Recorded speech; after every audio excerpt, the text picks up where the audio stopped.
I think we're good. So good afternoon, everyone, and thank you for being here on our COVID-19 briefing here. I'm joined by members of our whole government COVID response team with our interim director, Dr. McDonald, along with Mark Pappas, our senior advisor on the COVID, Commerce Secretary Pryor, Education Commissioner Fonte Green, along with us on special assignment here. We are Ernie Amonte from the Chief of Staff and Lieutenant Governor's Office, who's working at Department of Health right now, and of course Anna Nabais, who's our Assistant Secretary of Health and Human Services. So shout out to each and every one of you for your help and your work that's going on to brings us this point today to make certain announcements. I want to begin with an update on Rhode Island's current COVID data. We are seeing a lot of encouraging movement in our numbers, which has guided the updates that we'll share today. Since Rhode Island experienced its last spike in cases in early January, cases are down by nearly 94%. On a 7-day case average is declining. Our case averaging is declining as well. It's down 71% from 2 weeks ago. Our 7-day average for percent positivity is down from 12.2% last week to 8.4% this week, and today we're at about 4.3%. To add some context, we currently have the 8th lowest percent positivity rate in the country right now. There are only 7 states with a lower percentage than Rhode Island, and we continue to move in the right direction on this ranking. Our hospitalizations have also dropped below 300, down to 227 in the last 7 days. Overall, since peaking at 598 reported hospitalizations in mid-January, Rhode Island's hospitalizations have decreased by about 52%. We've made considerable progress against COVID-19 and the recent surge, and we are in a much better place than we were in early January. This is a result of Rhode Islanders stepping up to do the right thing in terms of their vaccinations, in terms of their testing, which we continue to lead the country in testing. And of course, we discover more variants, more viruses, the more you test. And that's why I bring up the point that right now we're the 8th lowest infected state in the country. And during this time frame over the last 6 to 8 weeks, we've held those spots right in that area. But we have tested more. And we thank the people in the state of Rhode Island for stepping up and doing what we need to do to keep us safe. We also know that as a state and a country, we have to learn how to manage COVID as we move from a pandemic to an endemic stage of the virus. It's all about having flexibility to adapt and emphasizing personal responsibility. As a result of that, and after looking closely at our data trends with the Department of Health, we have some updates to share today. We are lifting Rhode Island's statewide mask or proof of vaccination protocol for indoor public settings beginning Friday, February 11th. With our numbers continuing to drop and having the second highest vaccination rate in the country, we can safely make this shift, which will also put us in line with other New England states. In addition, if the General Assembly does extend my emergency executive authority for 45 days, as currently proposed, I would extend the executive order requiring masking in schools until March 4th. After that time, school masking policies will be decided by individual school districts, not the state. With this state-driven change, Rhode Island will be aligning with other nearby states like Connecticut, Massachusetts, New Jersey, and Delaware when it comes to masks in schools. This is an important point on timing. Over the next several weeks before this change takes effect, we expect that numbers will continue to decline, putting us in a strong position to transition to local decision-making on school masks. We want to give districts plenty of time to plan, and we want to give parents an additional opportunity to have discussions at the local level and get their kids, and also get their kids vaccinated during this time frame. We can't stress enough how crucial this is to our long-term response to COVID and the efforts to keep our kids in school. Get vaccinated, get boosted. We will also use this time for the Department of Health to share clear public health guidance that local districts can use to guide their decision-making. This will take into consideration things like positivity rates, vaccination rates, and other metrics. I also want Rhode Islanders to know that none of these decisions were made in a vacuum. Our team at the Department of Health, the Department of Education, and Commerce have been in close contact, meeting with stakeholders like the Superintendent's Associations, the School Committee Association, our union leadership, the League of Charters. We've been speaking with other governors, and most importantly, looking closely at the data. Our team feels we can safely and confidently take this next step based on decreasing COVID numbers and increasing vaccination rates. We want to be clear. If you are unvaccinated, we strongly recommend you continue wearing masks indoors.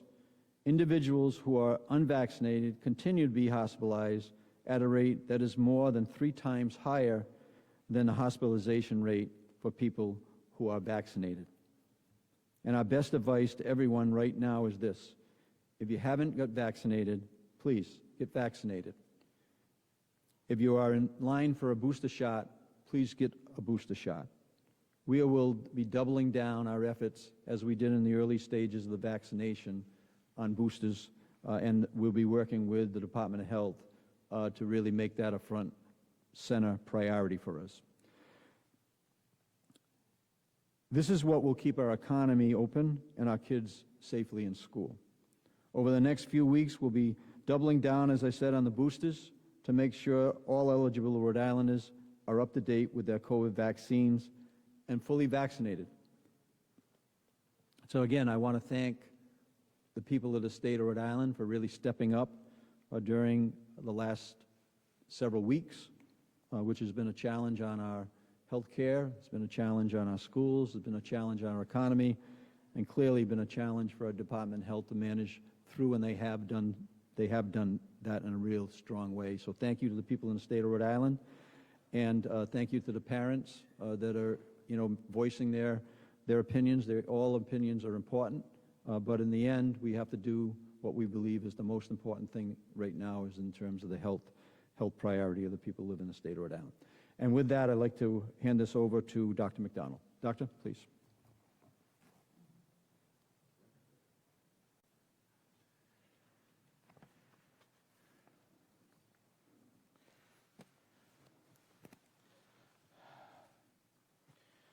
Hi, everybody. It's good to be back with you today, and thanks for having me here. And Governor, thank you for inviting me again. So, at the press conference I was at last week, kind of talked about we are at a different point in the pandemic. We're really continue to head in the right direction. And I want to just remind people, what we're talking about now is far different than where we were 2 years ago. We're talking about now we're dealing with a preventable, treatable disease. So it's a different time, and we're heading in a good direction. But, we use the word endemic, and I doubt the word endemic is used around anyone's kitchen table at night. But what endemic means, it's just like a permanent disease, like almost every other disease we talk about, whether it's strep throat or just other diseases we deal with, like it's going to become endemic at some point. It's still a pandemic as the whole planet's dealing with this, but this is going to become an endemic disease. So, as we move in that, we have to find a new balance. We have to have, a little bit of perspective in this. And I think you're going to see as we head down, a little bit like an airplane coming in for a landing, if you will. We're trying to control the descent so you have a smooth landing. But I can't promise there won't be some bumps with the BA2. It's a little bit of a wild card here. I'm not super worried about BA2, just to get that out in the open. Omicron, BA2, we've seen a couple cases in our state. I don't think you're going to see the same problem around that you saw in other parts of the world because it appeared so late in our state. So I think BA2 might give us a little bit of a plateau, but I think for the most part we're heading in the right direction, and will head in the right direction. What we're not saying is masks are no longer needed in schools. What we're talking about is like, lifting a statewide mask mandate and returning this to the local school districts. Let local educational agencies make their own decisions. The Department of Health is happy to make recommendations. We're going to release those recommendations. We're going to talk them over with schools, run them through the rest of the team here throughout state government. But we plan on making sure that no school district feels like they're left alone on this. If they want our advice, we're happy to give it. And quite frankly, I think it's an important topic that people would want to receive. What we're really talking about is kind of more targeted approaches at this point. And I think when you get into the notion about being in a public space, kind of like the governor said, if you're not up to date in your vaccine, I'd still wear a mask, and if you're unvaccinated, you're much higher risk. And I think these are just important things to keep in the back of your mind.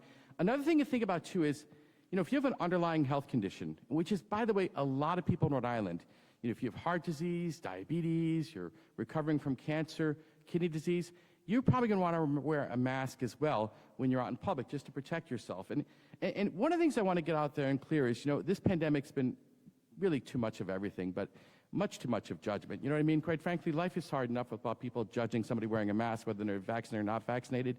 If someone's wearing a mask, just move on with your life to wearing a mask, and it's none of our business, really. And quite frankly, I think just a little more calmness and sanity and kindness about this would go an awful long way for everybody, and just make the descent of this flight much more enjoyable for everybody here. I do want to remind people that there are some federal requirements, so if you're in public transportation, you'll still need to wear a mask. That's independent of our state guidance. I want to shift now and talk a little bit about vaccine for younger children.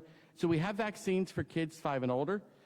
As you may have seen in the news, you're seeing the federal health agencies are now talking about vaccines for children 6 months to kids under 5. So the Pfizer vaccine is the one that people are talking about.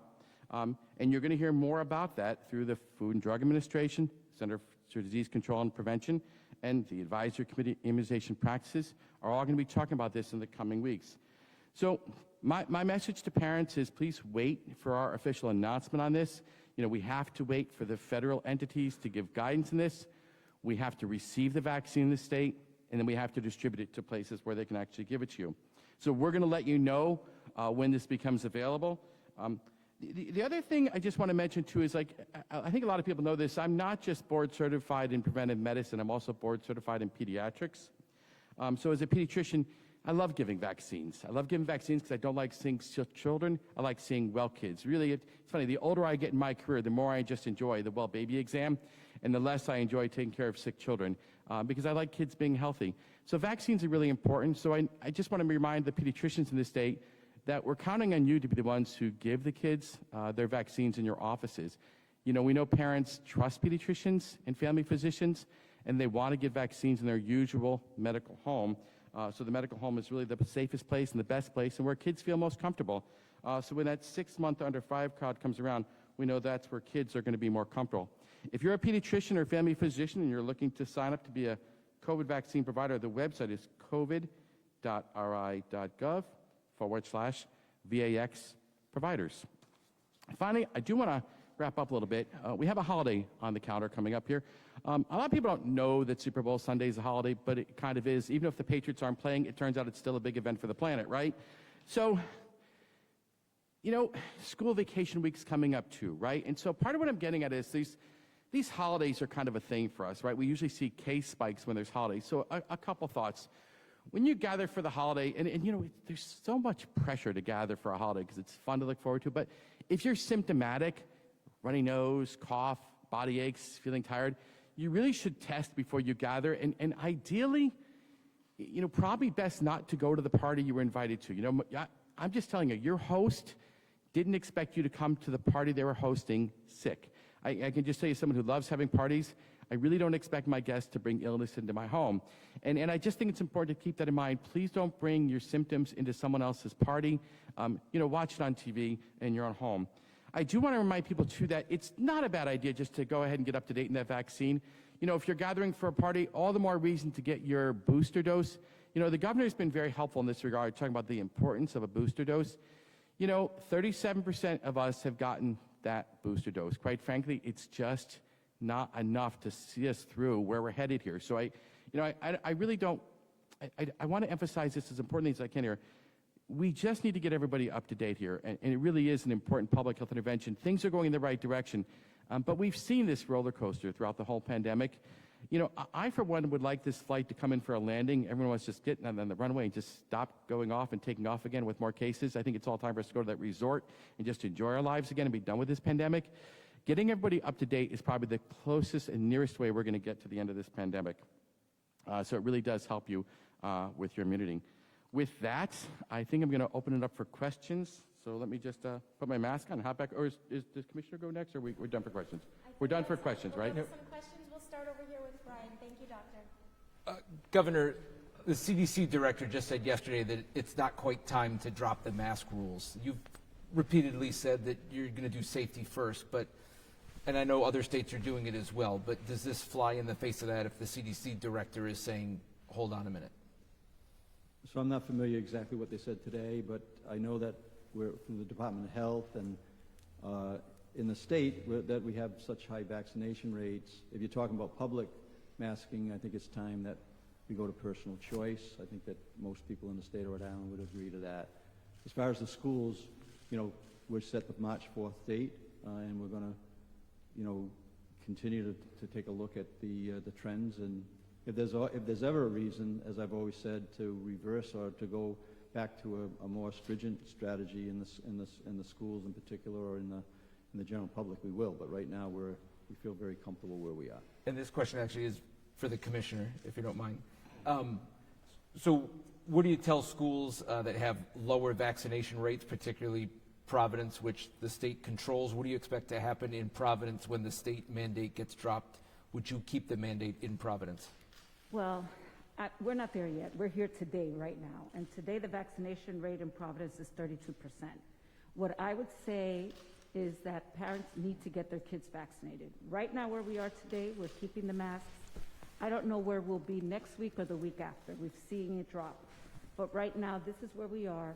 And I'd like to take this opportunity to say to families, you know, the vaccination rate in Barrington is 78% in the schools. It's 32% in Providence, 31% in Central Falls. We have to do better.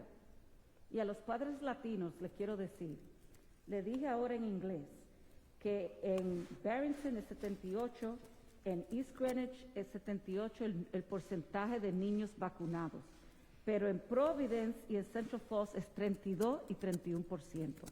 Señores, les suplico, busquen información de una fuente que les pueda explicar qué son las vacunas. Ustedes lo vacunaron, a nosotros nos han vacunado, tenemos una historia de eso. Por favor, la comunidad de nosotros necesita unirse y entender los datos. Por favor, 32% va a asegurar que nosotros sigamos en esta pandemia. Necesitamos unirnos. Right over here. Governor, this question's for you.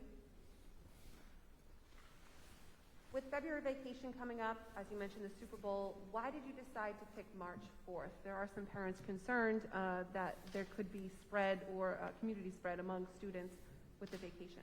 So March 4th was a date that we arrived on with the Department of Health, along with, as I mentioned, the long list of people that we've talked to from RIDE, with the commissioner and her staff, along with superintendents, school committees. And we felt as though that March 4th was a date because to go a full week after the winter break made a lot of sense to determine, making sure that we were in good shape. And secondly, did you coordinate with Governor Baker on this announcement? They decided February 28th, but what's the communication there? Yeah, so we've had communication with Governor Lamont, Governor Baker. Yes, I was in communication this week. I knew that he was going to be coming Wednesday, and we tried to align our announcements in a way that showed that there was a regional effort. Our states are very similar on vaccination rates. Our states have really led the country. New England has, and Massachusetts, Connecticut, and I really appreciated their support during the time frame when we were at, making sure that we were hitting levels that we weren't at when I became governor. So yes, we did align, and we have had multiple conversations over the last week and a half. Steve? Governor, might you change this guidance, or if cases persist or start to rise after the school break, reinstitute a mask mandate? That's not the plan right now. Based on what we are projecting and based on what the Department of Health is feeling as though we're in a rapid decline at the moment, and we just need to make sure that we continue that way. As I said, we're always open to, to be, to make sure that we're responding to a situation that we're not anticipating right now. But right now, we're not anticipating. We're anticipating that March 4th, at the end of the school day, will be the time frame that the local districts will decide. And we also are working, I'll add in, because the question was asked last week with Rhode Island, the Scholastic. We're working with them as well as the Department of Health to talk about the sport events as well and accommodating the masking for competitive athletes right now in terms of making sure that they're competing in a way that the Olympics is competing. Do you have a date where you anticipate making an announcement regarding sports? I think it's going to be aligned with the March 4th. Okay. That's where we are right now. There's no announcement there, but that's the anticipation. Governor, what happens if, say, a district like Central Falls continues to have high positivity rates but wants to go mask-free? Is there some point where you intervene, or is it totally up to the district? Well, in Central Falls, the state certainly does have some say in that. We're going to use the next several weeks, several days to do what I asked would have be done back before Thanksgiving, which was really to double down on the boosters. I think that we can do a lot more than has been done, and Dr. McDonald has made that a priority in the Department of Health to really get out and start re-educating people of the value of the vaccination and the value of the booster. And as the Commissioner said, RIDE is going to be, the districts that RIDE have direct management in and responsibility for will be working with those, the people in the district and making determination as we approach March 4th. Governor, just curious, how often you've had dialogue with the Interscholastic League about the mask issue? And I know I'm sure you've seen the photos, a lot of kids not wearing them properly and things like that. Is it just maybe simply it's time to just do away with it in terms of competition? Yeah, so we've been in touch with Mike, Executive Director, and we've had conversations with the Department of Health. Right now we're moving towards the March 4th date, as I do believe that you need to bring in as many people as you can that actually are managing the situations to get their input. And right now, my understanding is that we're headed towards a March 4th. If that changes, as soon as we know for sure, we'll make an announcement on that. But those discussions are ongoing right now. Hospitals, what is the status of our hospital capacity right now? And are you considering lifting either the legal immunity for hospitals or the vaccine mandate for healthcare workers? Yeah, so on the immunity, I'm not going to re-sign that. That's going to sunset. Visiting the hospitals and talking to the hospitals, they feel as though that they're still challenged on staff to a certain degree, but that they feel as though that the worst is over, at least what I'm seeing. Subject to change always, but that's the message I'm getting. So we'll continue to work with the hospitals on the staffing, which is the main issue. And again, when we start that there's a certain percentage of the hospital capacity, let's understand that a hospital like Rhode Island Hospital is working on around 65-70% of their total capacity. So if we're at 95%, we're really at 95% of 65%. So there is room to grow that capacity, and we're working with the hospitals in many different areas to increase the staffing. And our anticipation is that, the workforce is going to come back to work, and they're going to continue to grow their staff as they need to. I'm praying that they're going to have less and less reliance on traveling nurses that are paying 4, 5, 6 times the price of somebody who's working next to them. So I think that all in all, the hospitals have indicated to us, and we let the Hospital Association know that I won't be renewing that indemnity clause. And the National Guard and the federal assistance, do you have a timeline for that? When that's ending? Yeah, I think we were at 30 days. I'm not sure when that's expiring, but we're coming up against that. And then the same thing with Kent, got an extra 2 weeks. So I think we're probably sitting on 10 days or so. That's still remaining on that, 10 to 14 days.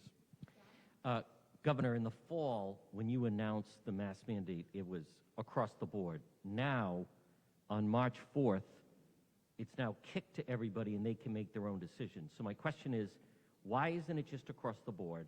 Why are we a week after Massachusetts? And last week, 400 parents came to the State House to testify to remove the mask. Did that have any impact in your decision-making? Well, I think again, the health issues and the Department of Health, we wouldn't be moving forward unless they were, feeling as though that we were doing the right thing. So, and of course, we listen to all parents.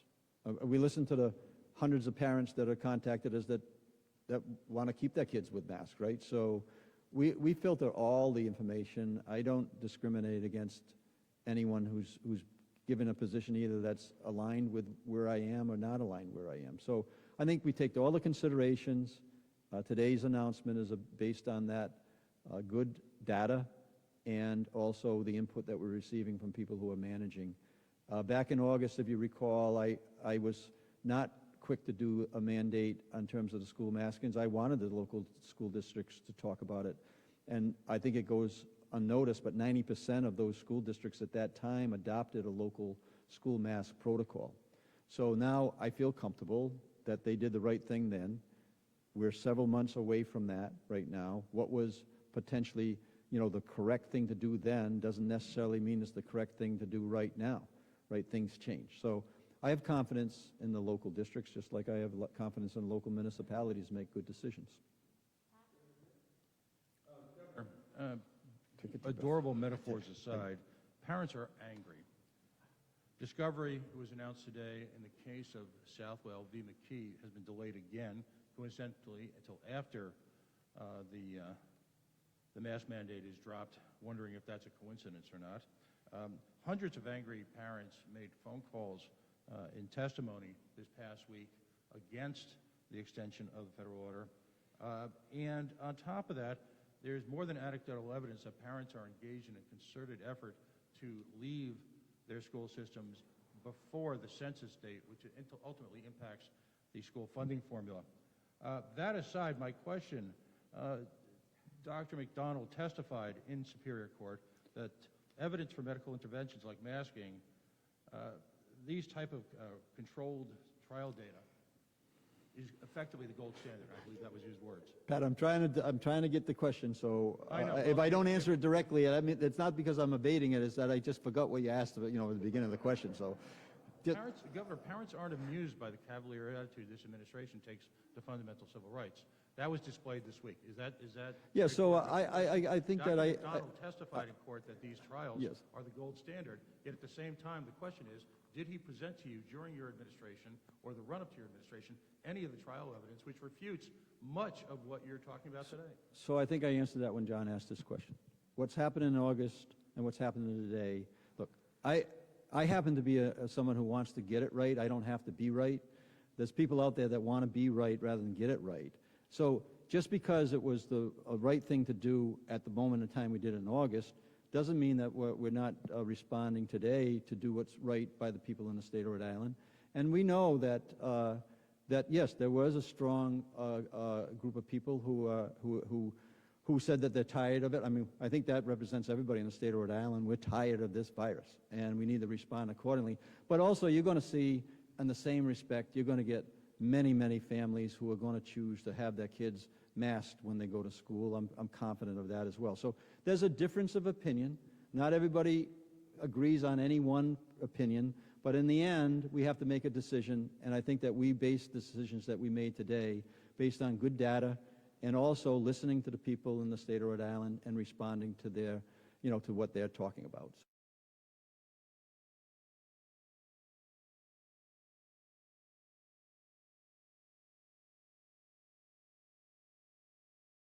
Last month, in January, the Federal Center for Medicare and Medicaid issued a directive that requires private insurers to cover up to 8 tests per person,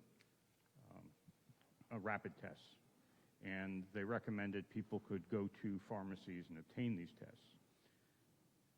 We tried that, and we discovered that all the major chain pharmacies we went to have a policy that you can get the test, but you have to pay for it up front and then seek reimbursement.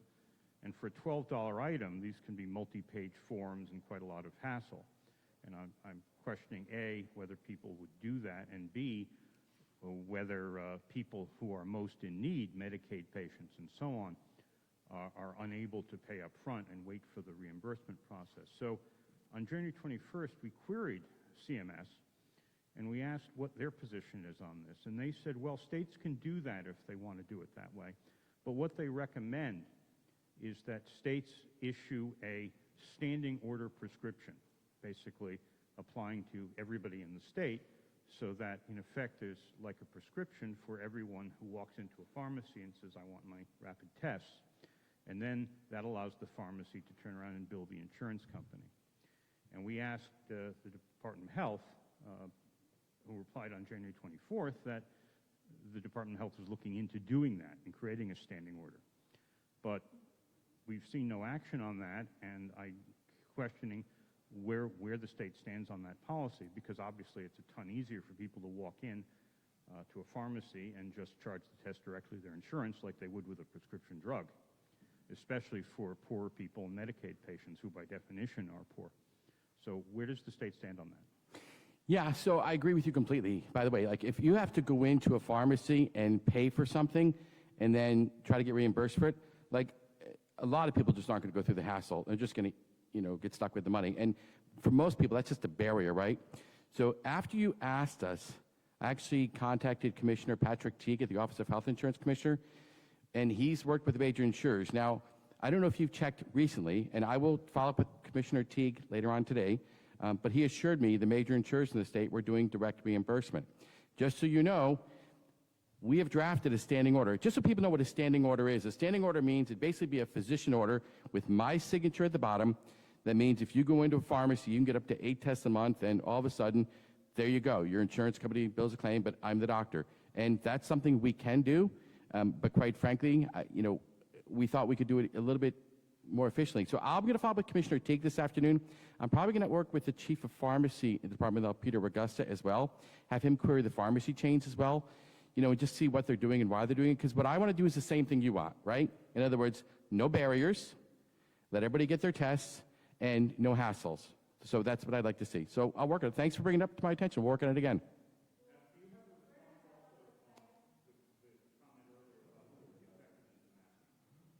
Yeah, I think masks are very effective in schools, and masks have been effective, and I think they've worked out well. I think what we're doing is giving the schools the authority now to just make up their own decisions. The case counts are dropping.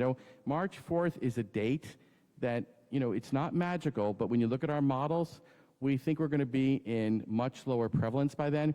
The Centers for Disease Control and Prevention broke it up into low, moderate, substantial, and high prevalence. It's predicted by March 4th we have a pretty good chance of being at moderate, less than 50 cases per 100,000 per week. That's our modeling suggesting that. But school districts are going to want to look at that information before they make their decisions. In my humble opinion, that's what they should do. What will be your strategy for the Latino community in Central Falls and Providence when you have two irresponsible mayors, both Latino, and both school departments controlled by the state, to get the student vaccinated? Because we put the information in Spanish, and they think it's a joke sometimes, those two mayors. But you are responsible for the whole state. Whatever happens in those two cities can spread to the whole state. What strategy you have to bring information to the Latino community? Well, I think it's getting your feet on the ground, and we did that. Mark Pappas and I, Director Pappas and I, got and straightened out a problem that was directly had to do with vaccinations in Central Falls. I want to thank Mark for that. I'll do a sidebar. I went to Smithfield this weekend, and I got my, and I think you were there, Ray, right? I got my rapid test, I guess that we'd call it, and a PCR test at the same point. Within a half hour, I had my rapid test. Within 24 hours, I had my PCR. So, Mark, thank you for, stepping up as you did several weeks ago to kind of, bring a little bit of, organization to that issue. But yeah, we need to step up into communities. I think community leaders as well. I think the parents need to step up as well. We're definitely going to be in the back end on an all-out effort around the entire state, including areas that are slow, have been slow to get vaccinated, which we know, as was just described by the commissioner, that Providence is one, Woonsocket is one, Central Falls is one. So we're going to go and ask them to do the right thing. We can't force people to do it, so we're just going to continue to ask and put the effort in. That has happened Mayor Rivera has put an extraordinary amount of work in that district. If anybody has the solution, we'd love to hear it. All we can do is continue to go out, get our feet on the ground with the people that live in all the communities, and in particular the communities that we believe need to get more highly vaccinated, because as you said, the state is one state, and all 39 cities, what happens in one community impacts the other community. So thank you for asking the question, and we're going to keep on, working as hard as we can to keep people safe in the state of Rhode Island. And part of that is to get our students who are eligible to get vaccinated. Yep. Okay, thank you.